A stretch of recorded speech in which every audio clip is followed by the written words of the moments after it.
Well, moving on, a senseless murder, that's what many are calling it today. But for the family's victims, no word can describe the kind of loss they are facing. Forget about the politics and the suspect. The facts are 3 innocent lives have been taken.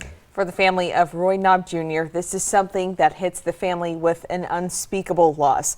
They spoke to Cap KVU's Emily Goodell, whose son says he wants people to know the wonderful things about his father and the final words they shared.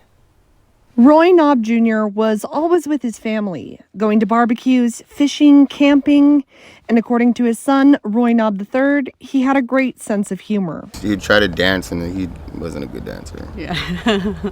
Yeah, he tried to do like the Cabbage Patch or whatever. It wasn't even close to what it was.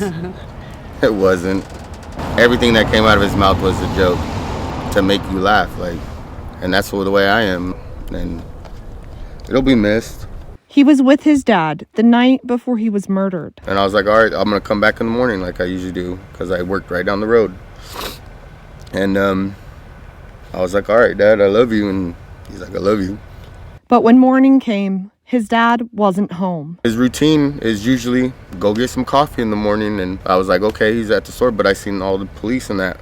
Me, being me, I didn't mind. And I went straight through the tape and all that. And they were like, where are you going? And I'm like, I'm looking for my dad, you know. He's like, well, what's your dad's name? And I gave him their name. And that's when he told me he had been shot and that he didn't make it. Now he's holding tightly to his dad's last words. I haven't been doing good in life, and I changed my life around a lot, a lot. And he just looked at me and he said, I'm proud of you, son. That's all I ever wanted from him to say, you know what I mean? As a father to a son, that's all you want your father to say to you ever in life is I'm proud of you. Roy's niece, Monique Ramos, says they're struggling with the unfairness of it all, that he was just in the wrong place at the wrong time. And it just makes us more cautious, more scared to go out into this world, with, there needs to be stricter gun laws. Anybody can just go get a gun and go inside a store and just start shooting at any age. 18, 19-year-olds are doing this to people.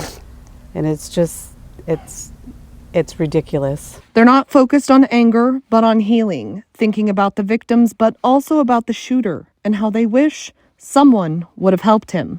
Because obviously he was hurting, you know what I mean? Nobody wants to be hurting like that. Even if a friend came up to him and could have said, something nice to him that day or paid attention to him a little bit more and to where he wasn't so down and out, if that's what he was, depressed or whatever, it makes that much more of a difference, There's not enough of that stuff in the world. In Yakima, Emily Goodell, Cap KVU, local news.